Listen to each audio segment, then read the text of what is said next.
Shalom, and welcome back to Bnei Noach Academy, Thoughts on the Torah. Please remember to hit the like button, to subscribe, and most importantly, to share this insight and inspiration with friends and family. So when you look in the very first verses of the book of Deuteronomy, it begins, these are the words which Moses spoke to all the Jewish people on the other side of the Jordan, in the desert, in the plains, opposite of Suf, between Paran and between Tophel, and a place called Lavan, another place called Chatzerot, and Di Zahav. Now, if you look at any map in the world, both ancient and contemporary, you will never find these places. In fact, once one translates these places, the names of these places, and begins to understand the reference, it becomes confusing at best and impossible. Because it cannot be that they stood in all these places while Moses is talking to them. You see, because these places are very far apart. For example, Mol Suf, which means opposite the Suf, that is the Yam Suf, that is the Sea of Reeds, where they split way back then, 40 years ago, which was split, forgive me, when they just left Egypt. In fact, it says that he spoke to them Bamidbar, in the desert. Well, they're not in the desert, they're already in the plains of Moab. They're about to enter Israel. They're already in civilized land. And where are these places we never ever find in the Torah? Look through the entire Bible, you won't find a name of a place called Di Zahav or Lavan, which means white. What is this all about? What is going on here? Well, the sages explain that in fact, as Moshe is about to pass away, let me just give you a perspective. Moshe began this narrative, that is the book of Deuteronomy, 37 days prior to his passing.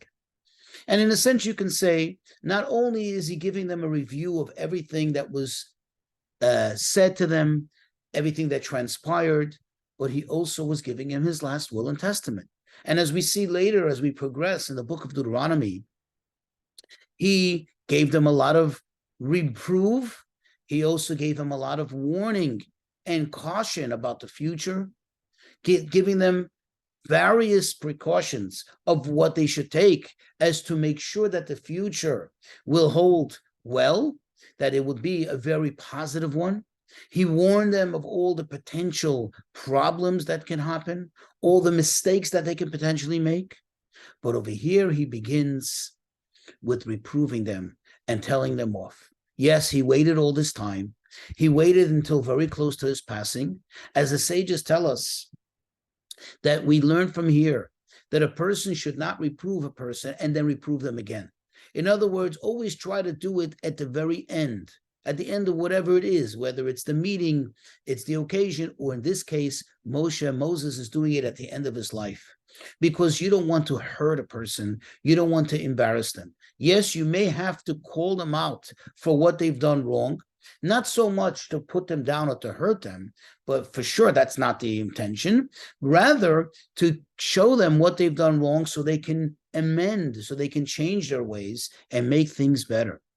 But when he did so, and here's what the sages explain, he did it in such a way that he coded it. He didn't do it in a very overt manner to hurt their feelings and point out and say, this is what you did here, and this is what you did there, and this is the ugliness that you exhibited in this particular situation, and this is the terrible opposition to God that you put up in this other place. Rather, he did it in a very coded manner. So, for example, when he says Mol Suf, opposite the Suf, he was referring to their complaining, their bickering, right after they experienced this tremendous miracle of the splitting of the sea. And yet they can walk out of there and complain. For example, when he says Lavan, Lavan is not a name of a place. Rather, Lavan is a word. It means white. This he was referring to, and again, in a coded manner, in a very concealed manner, to protect the integrity of their emotions and to show them respect. Lavan, white. What is the white? What kind of problem is there that they did associated with something white?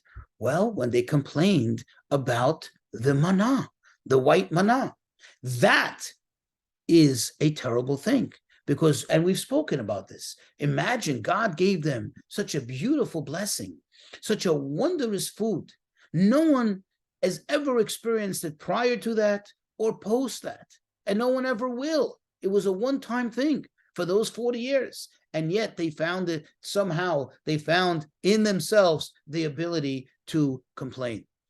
And that's what Moshe was doing. He was pointing out their various, let's just say, their various misdeeds, their various indiscretions when it came to the way they behaved. However, he did it in a way that was the most respectful and to protect and to safeguard their emotions and their shame, not to shame them. And that is a very important lesson. Even sometimes when we have to tell someone off, whether it's an employer that's pointing out to an employee something they've done wrong, whether it's a teacher to a student, whether it's a parent to a child, whether it's one person to another, always do it in the most respectful manner. Always do it in a way that would be the least hurtful. And if possible, to avoid any whatsoever hurt, only to bring out the point, which should be always to just point out to the person what they've done wrong so they don't do it again, so they can change it and make sure that going forward they don't do it again. But not, God forbid, to do it in a manner, wag a finger in their face and say, look what you've done, look how bad you are. It's not about the person being bad. It's about the action, the bad action that needs to be pointed out with the only intent of eradicating it, of making sure that it doesn't happen again, that it goes away.